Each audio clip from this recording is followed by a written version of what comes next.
What's going on in Austin, a great place, a tremendous place, is absolutely disgraceful. So we have a lot of power over there. We're looking. It's not easy to find. But these are sick people, and we have to find them as soon as possible. All right, the president calling to find the Texas perpetrators as soon as possible. This is a sixth unexploded package was found at those FedEx facilities in the area. Reaction now from former FBI Supervisory Special Agent Tom Thurman, former FBI Agent David Couvertier. David, let me begin with you. Is this another Unabomber type situation? It could be. I mean, we're looking at a situation when we're looking at bombers in particular, and serial bombers specifically, they're actually trying to get attention either to themselves or to a cause. So depending on what the individual's motive is we could be looking at a protracted situation here. You know, I mentioned the Unabomber situation, Tom, and one thing I do remember about that is Kaczynski sort of played with authorities at the time. If you thought he was going to attack in Montana, he was taking out someone in Connecticut or what have you. I'm sort of glossing over a lot of the details of the time, but that he was keeping up with the authorities who were sort of telegraphing what they thought he was thinking. How much of that do you think is going on here?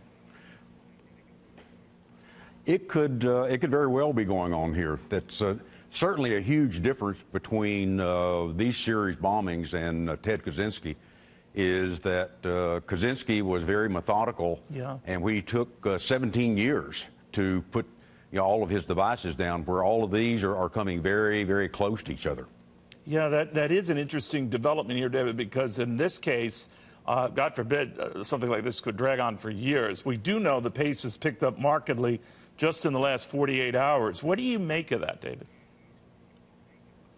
Well, the individual is very sophisticated in the sense that he was prepared to do this. Either he's working alone and he took some time to prepare his plan, because these individuals take a lot of pride in their abilities and their planning skills as well. Or he's actually has some kind of assistance, and they're able to actually generate these devices rather quickly. You know, Tom, a lot of this was thought to be racially motivated in the beginning. It might have been, but especially with the tripwire situation, that seems to go out because that could have been anyone who bumped into that. And then this San Antonio office FedEx explosion that went off prematurely. This is obviously confusing authorities as to what the ultimate goal is, but do you think that it's targeted in and around the Austin area, that this package that exploded, for example, at the San Antonio FedEx facility was indeed meant to go to the Austin area but never made it there? Well, certainly all of the evidence points in that direction right now.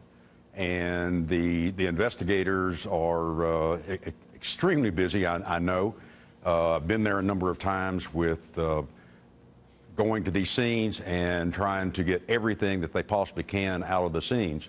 As far as whether it was racially motivated or not, we've certainly seen in bombing incidents in the past where the person that's making the bombs sometimes puts out a smoke screen, and the people that you think that are actually targeted, it's there for fanfare almost, that the ultimate goal is going another direction.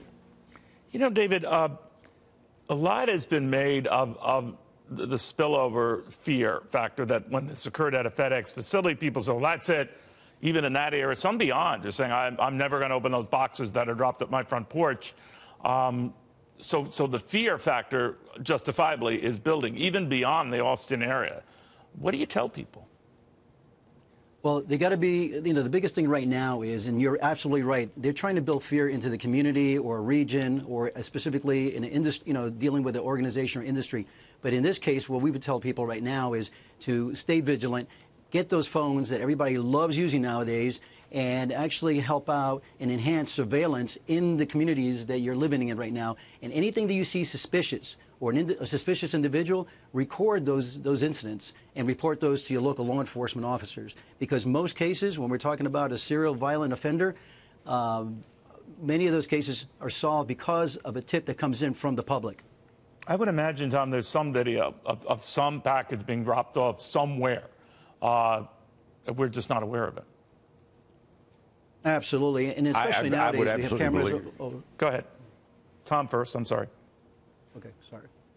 I would believe that. There's certainly a lot of camera coverage today that is actually incidental to neighborhoods. It's banks and a lot of other places that have surveillance, if you will, at their locations that somebody could pass by and you could pick that up there, or just in the traffic lights and intersections.